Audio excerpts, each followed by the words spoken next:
Hello friends, welcome back to my channel. ಇವತ್ತಿನ ದಿನ ವಿಡಿಯೋದಲ್ಲಿ ನಾನು ಬ್ಲೌಸ್ ಪೇಂಟಿಂಗನ್ನು ಯಾವ ರೀತಿ ನಾವು ಮಾರ್ಕ್ ಮಾಡ್ಕೋಬೇಕು, ಯಾವ ರೀತಿ ಡ್ರಾ ಮಾಡ್ಕೋಬೇಕು ಅಂತ ಈ ವಿಡಿಯೋದಲ್ಲಿ ತೋರಿಸ್ತಾ ಇದ್ದೀನಿ. ಇಲ್ಲಿ ನೋಡ್ತಿರ್ಬೋದು, ಈ ಸೀರೆ ಮೇಲೆ ಇರುವಂಥ ಫ್ಲವರ್ನೇ ನಾನು ಬೇಸಾಗಿಟ್ಕೊಂಡು ಬ್ಲೌಸ್ ಮೇಲೆ ಡಿಸೈನ್ ಮಾಡಬೇಕು, ಡ್ರಾ ಮಾಡಬೇಕು ಅಂತ ಅಂದ್ಕೊತಿದ್ದೀನಿ. ಸೊ ನೋಡ್ತಿರ್ಬೋದು, ಒಂದು ಫುಲ್ ಫ್ಲವರು ಮತ್ತು ಒಂದು half flower with leaf. So ಇದನ್ನು ನಾವು ಡ್ರಾ ಮಾಡಬೇಕಂದ್ರೆ ಫಸ್ಟು ಯಾರಿಗಾದರೂ ಫ್ರೀ ಹ್ಯಾಂಡ್ ಡಿಸೈನ್ ಗೊತ್ತಿರೋರಾಗಿದ್ದರೆ ಡೈರೆಕ್ಟಾಗಿ ಡ್ರಾ ಮಾಡ್ಕೋಬೋದು. ಲೈಕ್ ನಾನು ಮಾಡ್ತಾಯಿದ್ದೀನಿ ಆ ಥರ. ನನಗೆ ಸ್ವಲ್ಪ ಡ್ರಾಯಿಂಗ್ ಬಗ್ಗೆ ಐಡಿಯಾ ಇದೆ, ಹೀಗಾಗಿ ನಾನು ಮಾಡ್ತಿದ್ದೀನಿ. ಸೊ ನಿಮ್ಗೆ ಯಾರಿಗಾದರೂ ಐಡಿಯಾ ಇದ್ದರೆ ಅವರು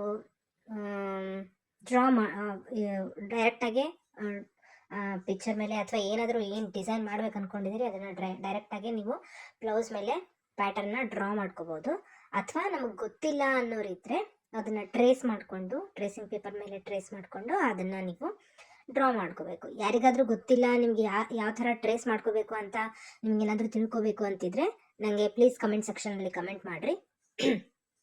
ನಾನು ಅದರ ಬಗ್ಗೆ ವಿಡಿಯೋನ ಡೆಫಿನೆಟ್ಲಿ ಮಾಡ್ತೀನಿ. ಓಕೆ. ಆಮೇಲೆ ಈ ಬ್ಲೌಸನ್ನು ಈ ಆರಿ ವರ್ಕ್ ಮತ್ತು ಮಗ್ಗಮ್ ವರ್ಕಿಗೆ ಯಾವ ರೀತಿ ನಾವು ಮೆಷರ್ಮೆಂಟ್ ಯಾವ ಮೆಷರ್ಮೆಂಟ್ಗೆ ನಾವು ಡ್ರಾ ಮಾಡ್ಕೋಬೇಕು, ಯಾವ ಮೆಷರ್ಮೆಂಟ್ ಥರ ನಾವು ಮಾರ್ಕಿಂಗ್ ಮಾಡ್ಕೋಬೇಕು, ಬ್ಲೌಸ್ಗೆ ಯಾವ ರೀತಿ ಬ್ಲೌಸ್ ಪೀಸನ್ನು ರೆಡಿ ಮಾಡ್ಕೋಬೇಕು ನಾವು ಡ್ರಾಯಿಂಗ್ ಆಗಲಿ ಪೇಂಟಿಂಗಿಗಾಗಲಿ, ಆರಿ ವರ್ಕ್ ಅಥವಾ ಮಗ್ಗಮ್ ವರ್ಕ್, ಹ್ಯಾಂಡ್ ಎಂಬ್ರಾಯ್ಡ್ರಿಗಾಗಲಿ ಯಾವ ರೀತಿ ಮಾಡ್ಕೋಬೇಕು ಅಂತ ಗೊತ್ತಿಲ್ಲ ಅಂತಂದರೆ ಮೇಲ್ಗಡೆ ಐ ಬಟನಲ್ಲಿ ನಾನು ಅದರದ್ದು ಲಿಂಕ್ ಕೊಟ್ಟಿರ್ತೀನಿ. ಡೆಫಿನೆಟ್ಲಿ ನೀವು ಪ್ಲೀಸ್ ಹೋಗಿ ಚೆಕ್ ಮಾಡಿರಿ. ಸೊ ಈಗ ನಾನು ಇದನ್ನು ಯಾವ ರೀತಿ ಸೀರೆ ಮೇಲಿದೆ ಅದನ್ನು ಬೇಸಾಗಿಟ್ಕೊಂಡು ಅದೇ ಡ್ರಾಯಿಂಗನ್ನು ನಾನು ಬ್ಲೌಸ್ ಬ್ಯಾಕ್ ನೆಕ್, ಇದನ್ನು ನಾನು ಬೋಟ್ ನೆಕ್ ಬ್ಲೌಸನ್ನು ರೆಡಿ ಮಾಡ್ತಾ ಇರೋದು. ಸೊ ಈ ರೀತಿ ಬೋಟ್ ನೆಕ್ ಬ್ಲೌಸ್ಗೆ ಯಾವ ಥರ ಬೇಕೋ ಆ ಥರ ನಾನು ಇದನ್ನು ಡಿಸೈನ್ ಮಾಡ್ತಿದ್ದೀನಿ. ಒಂದು ಫ್ಲವರು ಮತ್ತು ಒಂದು ಹಾಫ್ ಫ್ಲವರು, ಅದಕ್ಕೆ 2 ಲೀಫು, ಈ ಕಡೆ ಒಂದು ಲೀಫು ಆ ಕಡೆ ಒಂದು ಲೀಫು, 2 ಲೀವ್ಸು. ಆಮೇಲೆ ಅಲ್ಲೆಲ್ಲಿ ತುಂಬ ನಾನು ಇಷ್ಟೇ ಮಾಡೋಣ ಅಂತ ಅಂದ್ಕೊಂಡಿದ್ದೆ ಫಸ್ಟು. ಬಟ್ ಮಾಡ್ತಾ ನೋಡಿದರೆ ಫುಲ್ಲು ಇದು ಬೋಟ್ ನೆಕ್ ಬ್ಲೌಸ್ ಆಗಿರೋದ್ರಿಂದ ಬ್ಯಾಕ್ ಪಾರ್ಟ್ ತುಂಬ ಬ್ರಾಡಾಗಿ ಬರ್ತದೆ. ಅದಕ್ಕೆ ನಾವು ಭಾಳ ಖಾಲಿ ಇರೋದು ಯಾಕೆ ಅಂಥೇಳಿ ನಾನು ಇನ್ನೂ ಕೆಳಗಡೆನೂ ಡ್ರಾಯಿಂಗನ್ನು ಎಕ್ಸ್ಟೆಂಡ್ ಮಾಡಿದ್ದೀನಿ. ನೀವು ಮುಂದೆ ವಿಡಿಯೋನ ನೋಡಿದರೆ ನಿಮಗೆ ಅರ್ಥ ಆಗ್ತದೆ. ಆಮೇಲೆ ಈ ವಿಡಿಯೋದಲ್ಲಿ ಏನಾದರೂ ನಿಮಗೆ ತಿಳ್ಕೊಳ್ಳೋದಿದೆ, ಏನಾದರೂ ಕಂಟೆಂಟ್ ಇದೆ ಅಂತ ಅನಿಸಿದ್ರೆ ಪ್ಲೀಸ್ ಲೈಕ್ ಮಾಡಿರಿ, ಶೇರ್ ಮಾಡಿರಿ ಮತ್ತು ಸಬ್ಸ್ಕ್ರೈಬ್ ಮಾಡಿರಿ. ನೀವು ಲೈಕ್ ಮಾಡೋದ್ರಿಂದ ಒಂದು 4 ಜನಕ್ಕೆ ಈ ನನ್ನ ವಿಡಿಯೋ ಪ್ರಮೋಟ್ ಆಗುತ್ತೆ. ಸೊ ಪ್ಲೀಸ್ ಒಂದು ಲೈಕ್ ಕೊಡೋದನ್ನು ಮಾತ್ರ ಮರಿಬೇಡ್ರಿ.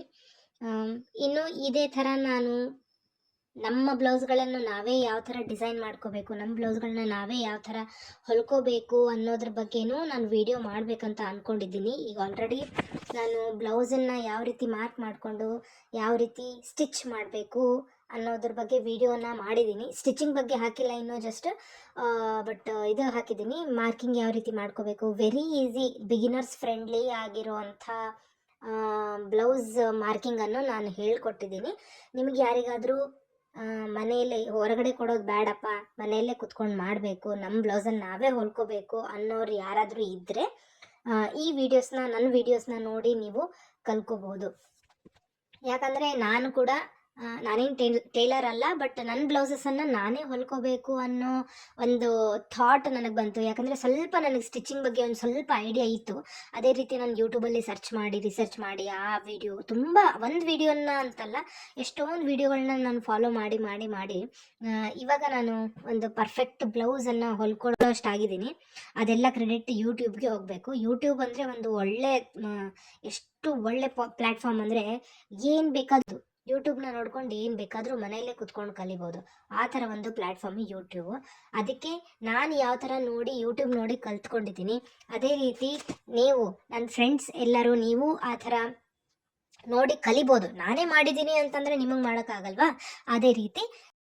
ಸೊ ಅದಕ್ಕೆ ನೀವೆಲ್ಲರೂ ಈ ವಿಡಿಯೋನ ನೋಡಿ ಏನಾದರೂ ಒಂದು ಸ್ವಲ್ಪ ಕಲಿಬೇಕು ಅನ್ನೋದು ನನ್ನ ಆಸೆ. ಸಿಗ್ತೀನಿ ನೆಕ್ಸ್ಟ್ ವಿಡಿಯೋದಲ್ಲಿ. Thanks for watching.